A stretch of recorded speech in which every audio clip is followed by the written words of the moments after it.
Radio Vulnerables, la radio del grupo Moebius, Psicoanálisis Freud Lacan, transmitiendo desde Rosario, Argentina.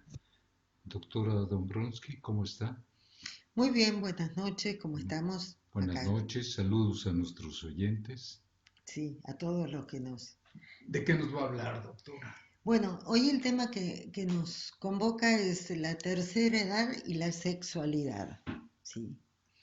Eh, que no es poca cosa, digamos, ¿no? Es un tema que ha sido tabú y que recién, eh, digamos que hace unos años que se está eh, em-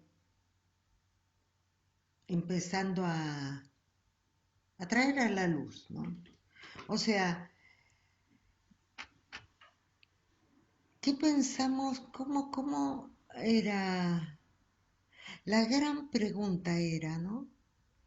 Con respecto a este tema de cuando la mujer llegaba a la menopausia, automáticamente era como que ya no tenía más deseo sexual, era una situación así como que eh, se llamaba cuarteles de invierno, eh, y el marido, que digamos que tendría, si la esposa generalmente más o menos las edades andaban cerca, creo que unas cuantas décadas atrás era cuando el hombre le llevaba muchos años a la mujer, ¿no? Pero digamos que hasta no hace mucho, generalmente las parejas son más o menos... O sea, una mujer de pronto de 50 años tenía un marido de 52, 55, 60 tal vez. Y entonces, ¿qué pasaba con esa sexualidad? O sea, ¿qué pasaba con esta cuestión de hacer el amor? Porque después vamos a trabajar el tema de la sexualidad ya desde otro aspecto, pero digamos, generalmente, porque bueno, justamente estamos trabajando en la radio y trabajamos con lo que todo el mundo más o menos lo considera o lo piensa, ¿no? Ya en un campo específico lo que puede significar la sexualidad. Entonces, teníamos esa situación, ¿no? O sea, esos matrimonios que se habían jurado fidelidad hasta que la muerte los separe y ¿qué pasaba? O sea, ¿cómo era la situación? ¿Cómo se da esa situación? Bueno, evidentemente, sí, desde algún punto, desde algún lugar, la mujer se llamaba cuarteles de invierno, el hombre que hacía. Entonces este hombre sigue, digamos, con una vida sexual por fuera de lo que es el matrimonio. Porque ¿qué es lo que tenemos acá? ¿Cuál es el gran factor, ¿no? Preponderante? Estoy hablando de este tiempo, digamos, ¿no es cierto? El factor es el qué dirán. El factor es, hay que vivir de determinada forma. La sexualidad es pecaminosa. La iglesia impuso la religión en general. Vimos aquella película, no, aquella miniserie poco ortodoxa que muestran cómo la colectividad judía en Brooklyn, ¿no? Tienen reglas para todo, incluso para hacer el amor, porque es una cosa pecaminosa, ¿sí? Solamente se va a hacer el amor o se va a tener sexo exclusivamente para procrear. Eso es lo que ha traído, ¿sí? Ha traído las religiones. El tema del disfrute, del deseo, eso es algo que está vedado. Recordemos aquella película eh, africana, cuando las mujeres en una tribu de África se amotinan porque no querían la ablación del clítoris, que a ellas sí se les había realizado, y no querían que a sus hijas chiquitas, porque era toda una ceremonia, toda una ceremonia, que a sus hijitas se les practicara eso. Y entonces hacen todo un movimiento revolucionario y lo consiguen gracias a que hacen huelga de cama. Los maridos no tienen, ninguna de las mujeres de la tribu esa, ninguna de las mujeres, el castigo es que no mantienen relaciones sexuales. Entonces están todos los hombres desesperados porque quisieran tener relaciones y entonces van y hablan con los jefes de la tribu, el brujo, bueno, digamos los dirigentes, que así no se puede seguir. Y entonces así es como ellas logran su cometido, que es que no les quiten la ablación del clítoris a sus hijitas, ¿no? A sus hijas. Eh,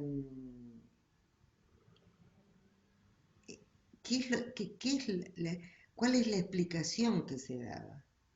Que la mujer no tenía que disfrutar, que no se podía disfrutar, porque justamente la zona más, con más terminales nerviosas y donde uno tiene más sensaciones, en el caso de la mujer, es justamente en el clítoris. Entonces por eso se instaura esta cuestión.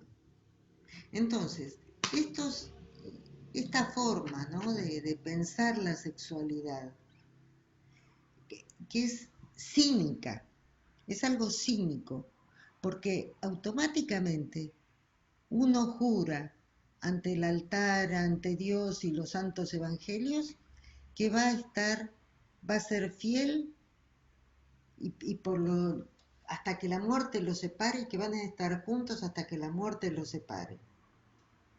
Pero por otro lado, aparecen estas situaciones. Entonces, la mujer, ¿qué mujer? ¿Cuál mujer? Bueno, ¿cuál mujer? La señorita de su casa, la mujer de buena familia, ¿sí? Aquella que en Analízame, aquella película tan divertida de Analízame o Analízate, no me acuerdo, de Robert De Niro, que el psicoanalista va preso, no sé, no, va preso el mafioso, que era Robert De Niro, y entonces la única forma es que el psicoanalista se lo lleva a su casa porque tiene que ser garante, porque salió con libertad condicional o no sé qué. La cuestión es que hizo venir el mafioso a una prostituta a la casa del psicoanalista y están desayunando la familia, el psicoanalista, la esposa y el hijo adolescente, y se escuchan los quejidos de la prostituta. Entonces va y le golpea la puerta y dice, ¿cómo? Es que, por favor, esto es casa de familia, estamos desayunando y ustedes con esto, que aquí, que allá. Dice, no, yo tengo que... Bueno, dice, pero usted no va a ir a visitar a su esposa, no sé cómo era tal día, tal hora y demás. No, pero no, porque esta mujer que salió me hace esto de sexo oral y sexo no sé cómo. Y bueno, y con su mujer jamás, con esa boca que besa a mis hijos. O sea, eh, la esposa era impoluta, era solamente lo que mandaba la iglesia, lo que manda la religión, pero por fuera todo lo que tiene que ver con el placer es con esas mujeres de la vida, esas mujeres fáciles, esas mujeres de la calle, esas prostitutas. Entonces, tenemos por un lado, ¿no?, esa doble moral, ese cinismo, ¿no es cierto? Eso de esta, uh, de la doble vara, ¿no? Esto sí, pero aquello no, ¿no? O sea, uno sí y otro no. Entonces, ¿qué diré yo?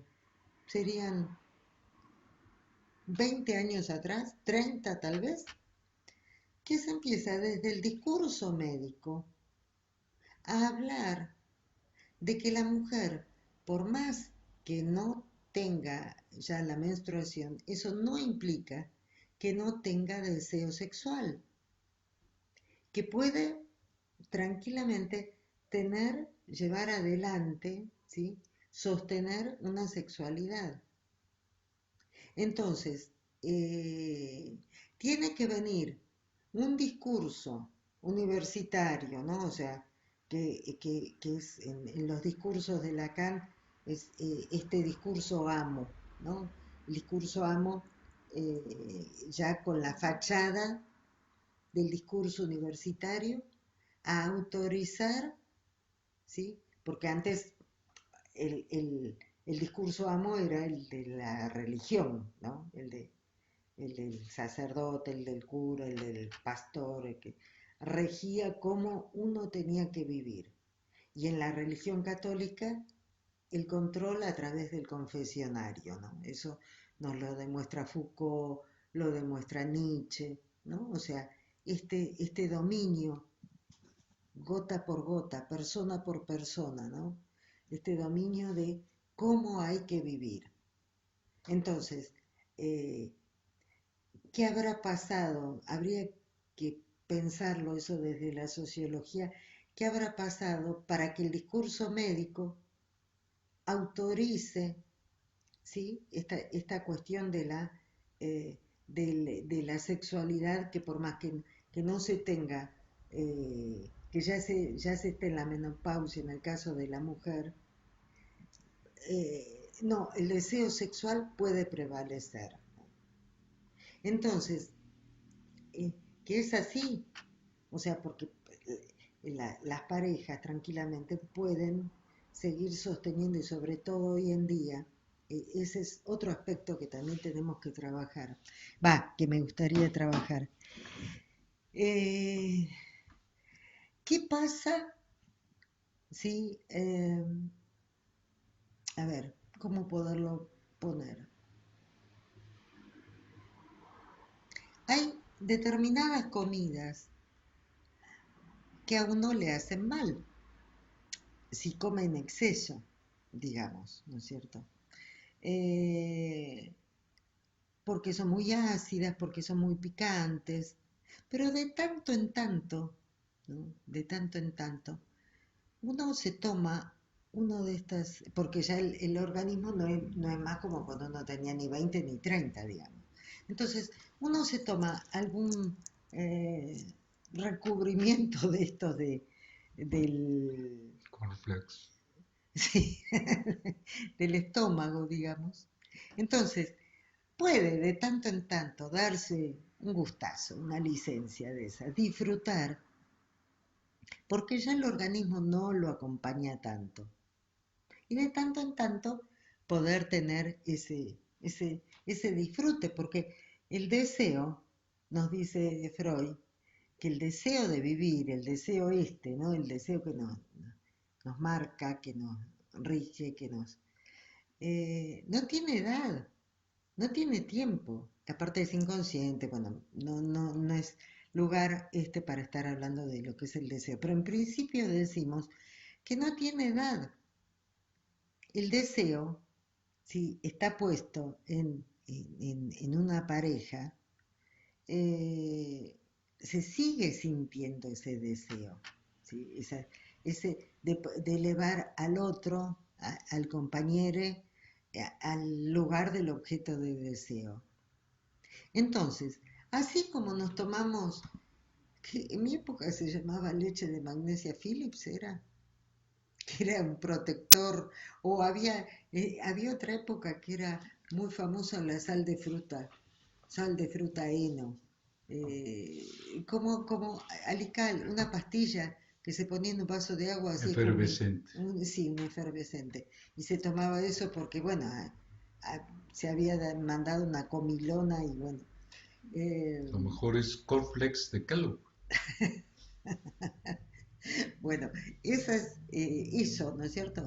Uno se daba esa licencia, pero después ya el cuerpo no acompañaba, entonces tomaba esto y hacía los beneficios que trae la ciencia.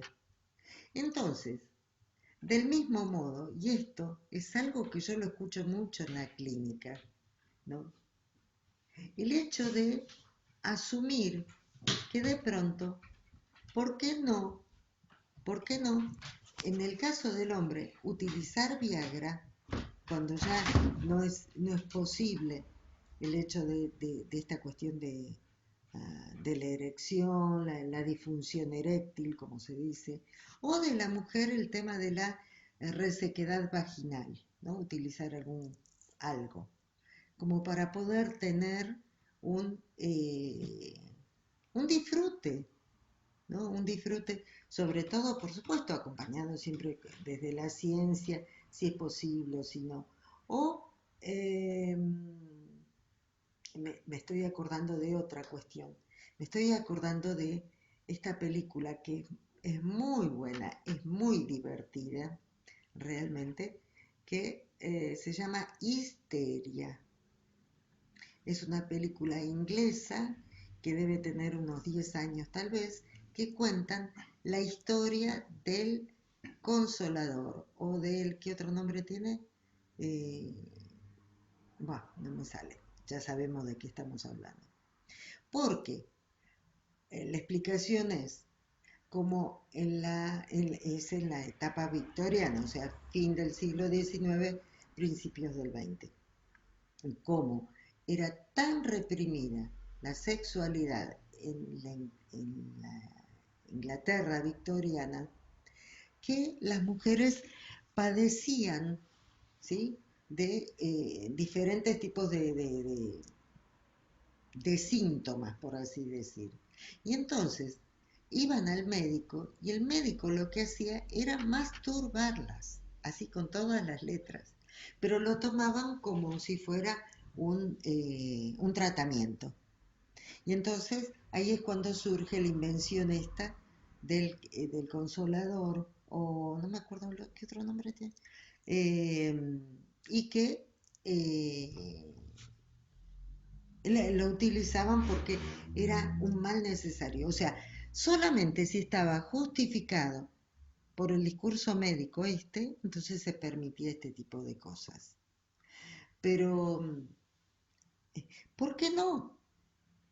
O sea, ¿por qué no? En el juego amoroso, ¿no?, de una pareja, ¿por qué no? ¿Por qué no? Eh, Así como hay películas pornográficas, ¿no?, que se ven. O, lo que quiero decir es que en términos de la sexualidad, lo que está prohibido, lo que la pareja decida que queda por fuera. Pero si eso significa un disfrute, digamos, un disfrute sexual, ¿por qué no? Y tal vez ¿no?, en este devenir de la vida, en este devenir, en esto de ir, en esto del tiempo que pasa, ¿no?, de las parejas que van siendo mayores, ¿por qué no? ¿No? O sea, ¿qué es lo que impide que suceda eso, ¿no es cierto?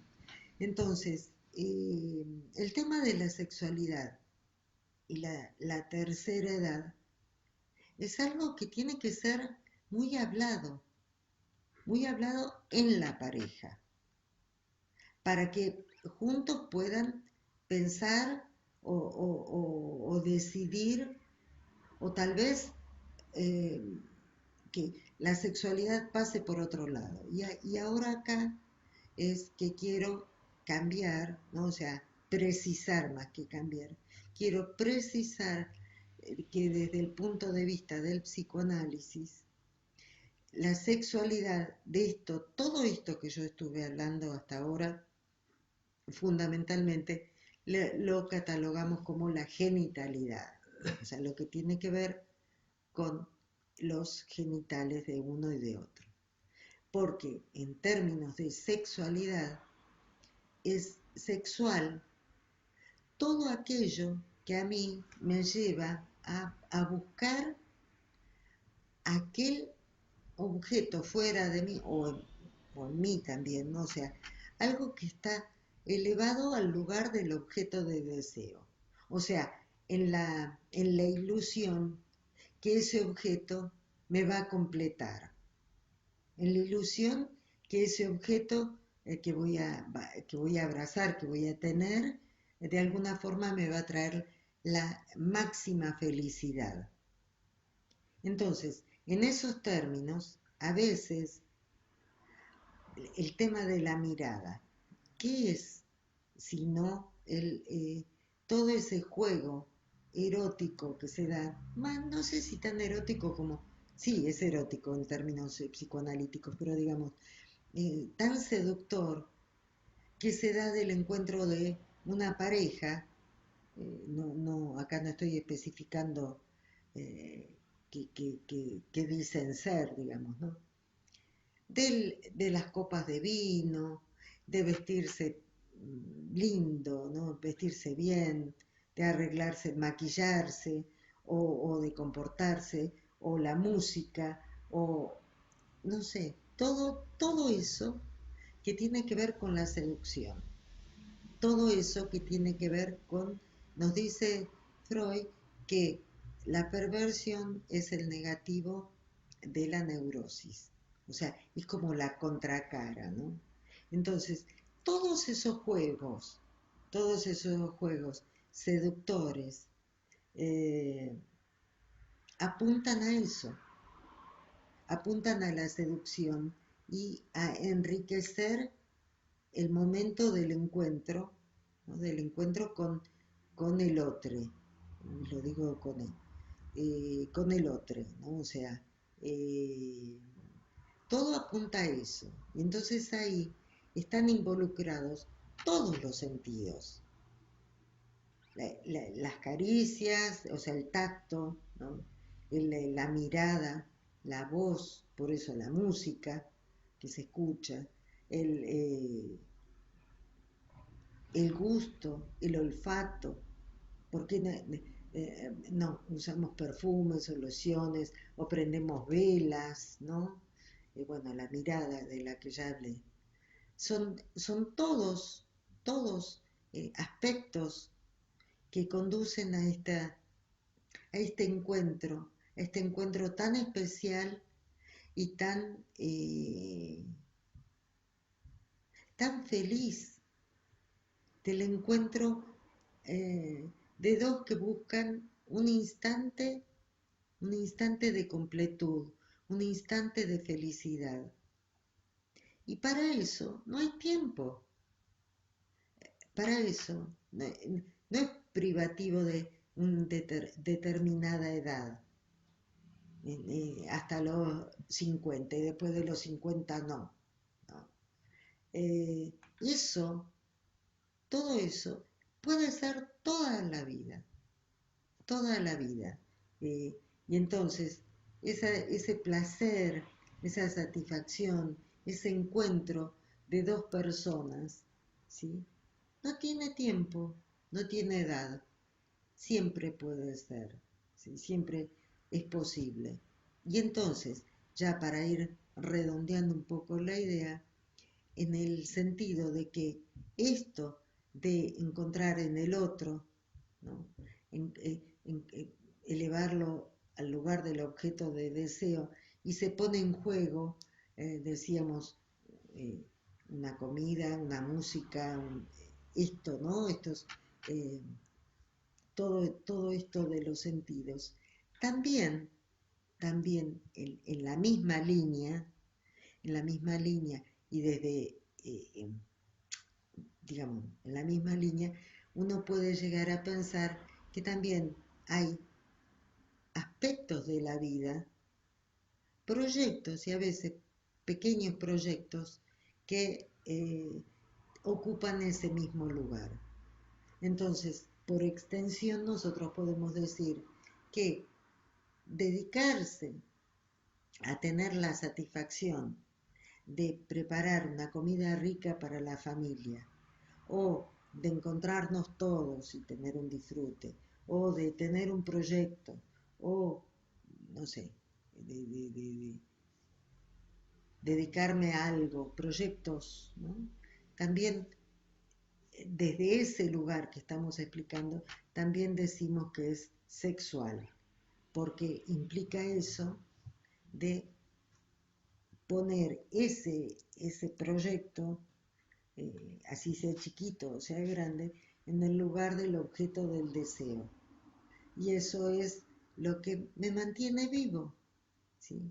Entonces por eso es esta cuestión de que no importa la edad, pero uno no solamente puede disfrutar con su pareja de esta sexualidad de la que estamos hablando, sino también de estos pequeños proyectos, ¿no? Pequeños o grandes, no importa. Toda la vida soñé con ser... nosotros tuvimos un gran compañero que eh, armó su familia, tenía una profesión eh, y tenía que trabajar. Y cuando se jubiló, que se jubiló joven, porque creo que era docente o no me acuerdo bien, cuando se jubiló empezó a estudiar psicoanálisis, que siempre era lo que le había gustado. Y buen psicoanalista, muy buen psicoanalista, ¿no? ¿Y qué estamos hablando? De un muchacho de apenas 60, ¿no? Entonces, eso, ese deseo, eso es sexual de alguna forma, ¿no? Entonces, la sexualidad y la tercera edad son tipificaciones absurdas, porque el deseo no tiene tiempo, el deseo siempre es infantil. No infantil, no tiene tiempo. Entonces, cualquier objeto de la cultura a la mano, cerca, ahí y ahora, o más lejano, ahí tengo que hacer un recorrido para tenerlo. No importa la edad que uno tenga. El tema es eso, ¿no? Es esa pulsión de vida, esas ganas de... Eh, entonces, para cerrar, me parece terrible, terrible lo que veíamos la vez pasada. Hicimos referencia a la película esta, Descuida, yo te cuido, ¿no? Y que mostraban cómo eran esos geriátricos, en los que decían, bueno, ahora todos vamos a la clase de música. No la clase, sino había un espacio de música. Y entonces todos tenían que tocar un instrumento, tenían que armar una orquesta, quisieran o no quisieran. Todos tenían que hacer gimnasia, porque una cosa es lo que se necesita, bueno, eso se verá, el caso por caso, pero otra cosa es eso, ¿no? Todos juntos, todos, eh, es feo, es bravo. Bueno, Bueno, hasta la próxima. sí señor, hasta la próxima y Gracias por la escucha.